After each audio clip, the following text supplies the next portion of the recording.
queria me desculpar por essa demora pra postar os vídeos, mas é que eu ainda tô me acostumando com esse negócio de gravar e editar e botar, e eu não tenho muito prática nisso ainda. Eu demorei um pouquinho, mas eu vou tentar diminuir esse delay pra postar os vídeos.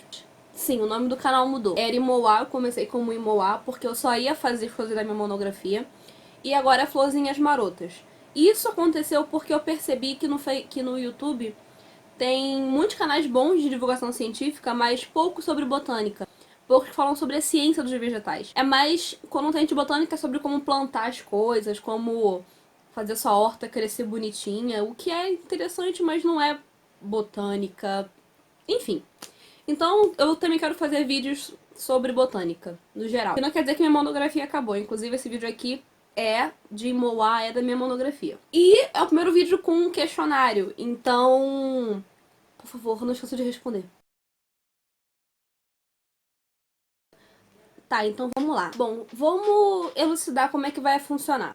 Eu primeiro vou fazer um vídeo inicial contando a lenda. No caso, a lenda de hoje que eu vou contar é a lenda de Orumilá e seu escravo. Destrinchar um pouco a lenda, falar coisas sobre essa lenda, a moral por trás da lenda, porque toda lenda tem uma moral por trás, uma mensagem. E destrinchar um pouco dos conhecimentos iorubais acerca desse conhecimento científico. E eu vou fazer um segundo vídeo, eu vou postar um tempo depois, e ele vai demonstrar uma aplicação dessa lenda ou desses conhecimentos iorubais em uma temática de sala de aula, uma temática de ensino. Tá, então vamos lá. Bom, vamos elucidar. Ele era um sacerdote do culto de Ifá. O que é o Ifá? O Ifá, ele é um oráculo. Da mesma forma que os gregos tinham o oráculo de Delfos, os nórdicos também tinham seu próprio oráculo. Então, cada sociedade tem esse tipo de oráculo. E os Yorubá têm o Ifá, que é o oráculo, que é a forma deles se comunicarem, de nós nos comunicarmos com o divino, né? Fazer as predições, as divinações. Em resumo, bem resumido, é isso. Só que Orumilá não era um sacerdote qualquer. Ele era o sacerdote mais importante. Ele lia o oráculo pros reis, pros grandes comerciantes, pessoas que tinham dinheiro. E por isso, ele mesmo tinha muito dinheiro.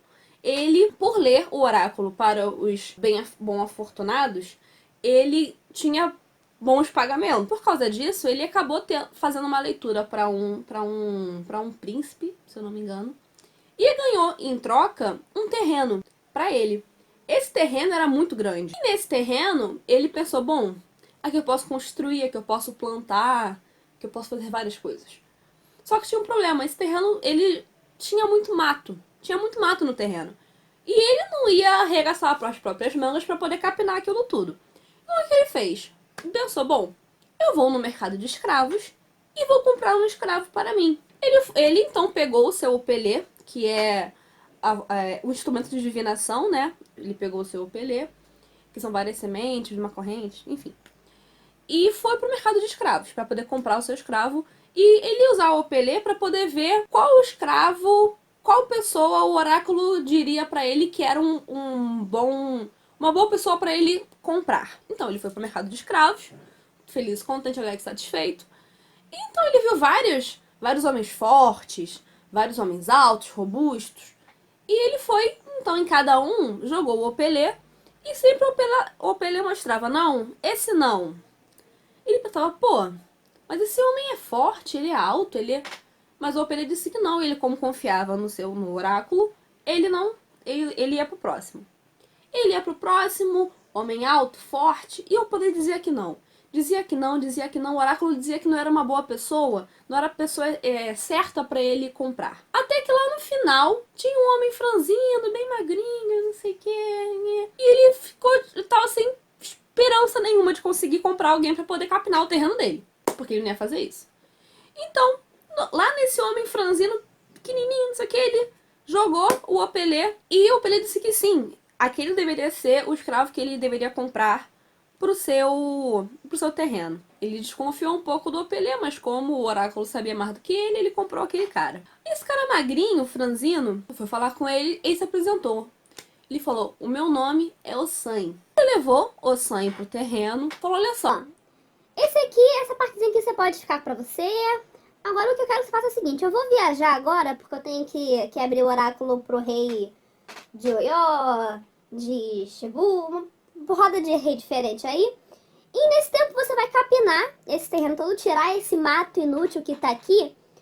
E que depois eu vou plantar alguma coisa aqui e vou construir alguma coisa aqui. Então você tira esse mato inútil e depois a gente conversa. E Urumilá partiu para sua jornada, para sua viagem, e deixou o Sam ir lá para tirar o mato inútil. Alguns meses depois, quando Urumilá voltou, ele tomou um susto, porque além de não ter tirado aquele mato todo que estava lá, o Sam ainda tinha plantado mais mato.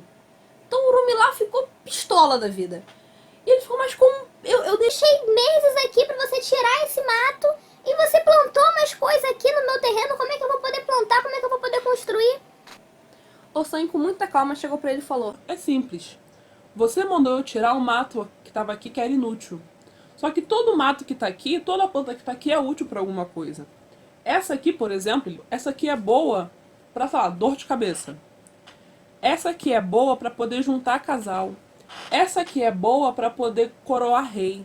Aquela ali é boa para dor de estômago. Aquela ali é boa para... E Urumilá viu que muitas plantas que estavam ali, que eles julgavam ser completamente inúteis, eram úteis para alguma coisa. Elas tinham uma função, elas tinham toda uma sabedoria por trás que ele não conhecia. Então, o Sam deixou de ser um mero escravo, passou a companheiro de Urumilá, porque Urumilá não sabia essas coisas. E o Sam já sabia.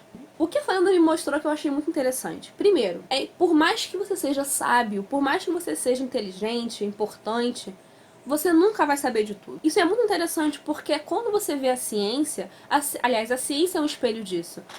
Você não faz ciência sozinho. Por mais que você seja um especialista em alguma coisa, você sempre vai precisar de ajuda de outros especialistas.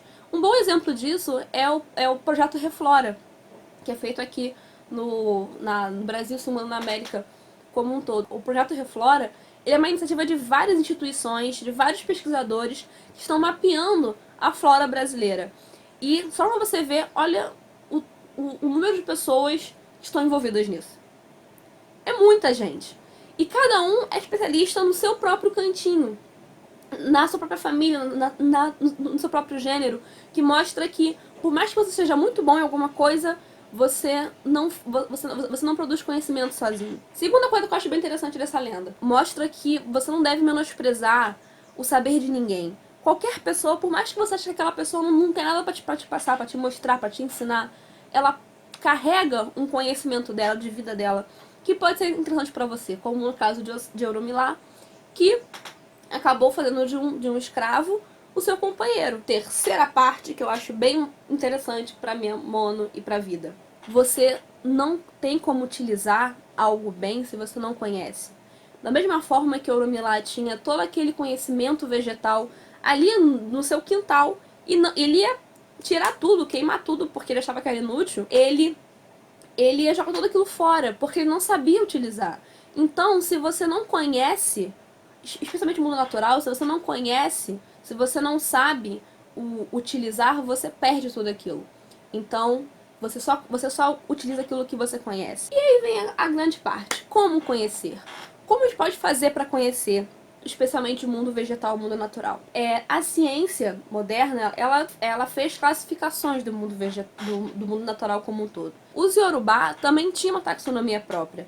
Eles aprenderam a lidar com os vegetais, aprenderam a utilizar os vegetais e criaram uma própria forma de classificar esses vegetais conforme eles utilizavam. E é bem interessante ver como eles classificavam os vegetais também, porque a gente percebe que essa vontade de entender o mundo natural é bem antiga, é mais antiga do que a gente pode até presumir. A taxonomia Yorubá, ela tem três categorias de classificação. A primeira delas é baseada na função.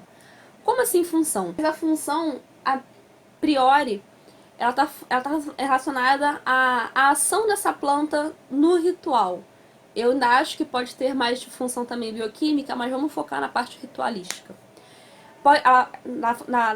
Na categoria de função, ela pode ser classificada em uma Ewe-Ero, que é uma folha de calma, uma folha que acalma, ou uma Ewe-Gun, que é uma folha que excita. A gente tem exemplos como o Saião, que é uma folha considerada uma folha de calma, e o Peregun, que é uma folha excitatória.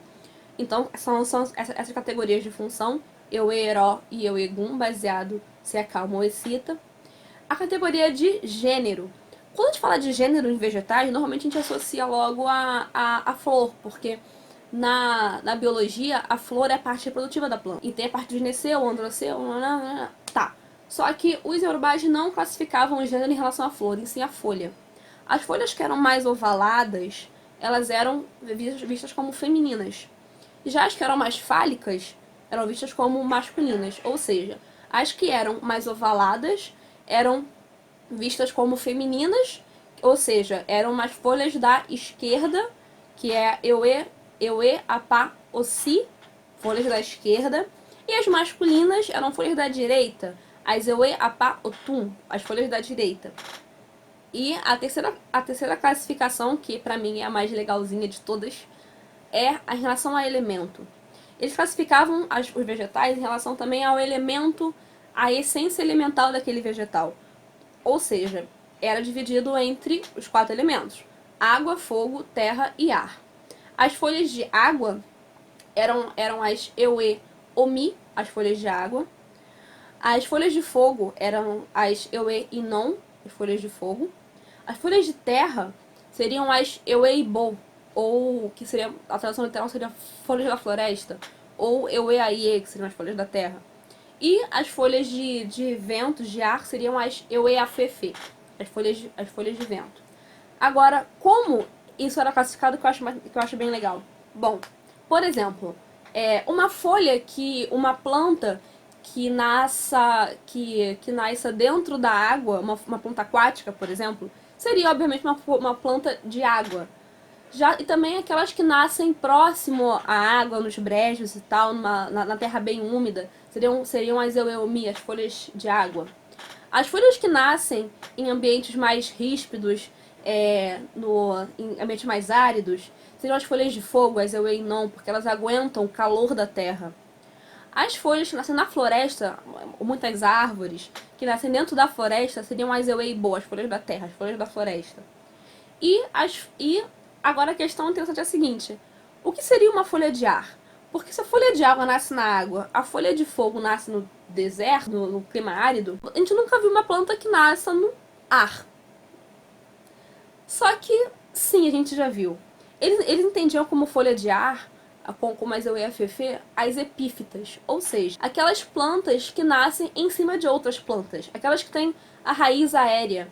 Seriam, por exemplo, as bromélias, algumas orquídeas, outras plantas que são parasitas, seriam folhas de ar por nascerem no ar, nascerem suspensas. Ou seja, essa classificação está muito ligada à ecologia e ao hábito do vegetal. Mas também não é só isso. Por exemplo, folhas que podem até nascer próxima de brejo, próxima de água, mas que tem a folha carnuda, que são as suculentas, como até o mesmo saião. Uma folha que quando você quebra, ela tem aguinha dentro, como uma babosa, por exemplo, que a gente chama de parênquima aquífero. São folhas que são folhas d'água, porque elas têm a água dentro de si. Folhas já plantas que têm muitos espinhos, que são plantas muito ríspidas, plantas que têm, por exemplo, como Comigo Ninguém Pode, que tem mini cristalzinhos de cálcio dentro da folha, que quando você morde, ou quando você passa na pele, irrita, porque aqueles cristais vão penetrar e vão pinicar. Plantas com veneno, são plantas de fogo, porque são plantas que machucam, plantas ríspidas. As plantas de ar, as eueafefe, elas seriam aquelas plantas que têm o ar dentro delas, como por exemplo o bambu. O bambu, ele tem o que a gente chama de caule fistuloso, que é caules que acumulam ar dentro dele. Ou então plantas que quando o vento bate, elas produzem algum som, como algumas plantas que tem o fruto oco, quando o ar bate, faz barulho nas sementes, ou também alucinógenos, também podem ser consideradas plantas de ar. Agora as plantas de terra. Eu não achei na bibliografia muita coisa que defina plantas de terra desse jeito, porque essa segunda característica que eu apresentei está relacionada ao metabolismo da planta, à anatomia vegetal e aos metabólitos vegetais. Eu não achei nenhuma característica que apresente isso em questão de folhas de terra. Pode ter, mas ainda não vi. Plano para o mestrado 2018. Agora, para que eles utilizavam essa classificação? Bom, primeiro para a parte ritualística, obviamente, a parte ritualística, medicinal também. E é interessante porque quando a gente normalmente pensa a questão ritualística e medicinal como a medicinal tá certa, que a gente pode provar na ciência, a ritualística a gente ignora porque, tipo, não é importante. Mas existem vários estudos que mostram que até plantas ritualísticas podem ter um fundo medicinal e são relevantes para a medicina, para fitoterapia.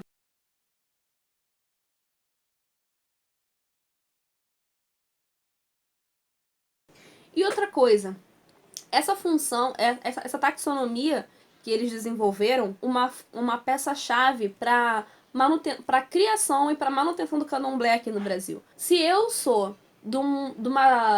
se eu sou da cidade de Ilexá e eu utilizava um vegetal que era feminino, heró, né, de calma e do ar para fazer algum ritual. Quando eu chego aqui, eu não tenho aquele vegetal que eu utilizava, mas eu tenho um vegetal que é feminino, atende as características para ser um vegetal do ar, uma Eueafefe, e também tem essa característica de ser calmante, de ser uma planta heró, uma planta que acalma. Então é uma potencial. É uma potencial. Deixa eu essa palavra. Substituta para aquela planta que eu não tenho mais contato aqui, mas para eu não fazer meu culto morrer, eu posso tentar utilizar essa para substituir aquela outra planta. Então, conhecer o mundo vegetal não foi só importante para eles utilizarem os vegetais na África, para eles saberem quais utilizar para a questão tecnológica, para a questão fitoterápica, para a questão ritualística, mas também para a manutenção da cultura Yorubá aqui no Brasil. E espero que tenha sido interessante para vocês essa lenda. Falem aqui embaixo se vocês curtiram a lenda, se vocês curtiram essa taxonomia Yorubá, quem já conhecia a taxonomia, comenta aqui, quem não conhecia também comenta aqui, vamos todo mundo se amar e é isso aí. E eu não tô me acostumando com esses moldes do YouTube, então aparentemente você tem que pedir pra dar um like e se inscrever no canal. Eu acho mais importante que vocês respondam o questionário, que é curtinho, eu prometo, é super importante pra minha monografia vocês responderem o questionário. Então, ó, eu vou tentar colocar o link aqui assim. Se eu não conseguir, vai estar na descrição com certeza. E é isso aí, até o próximo vídeo. Beijo!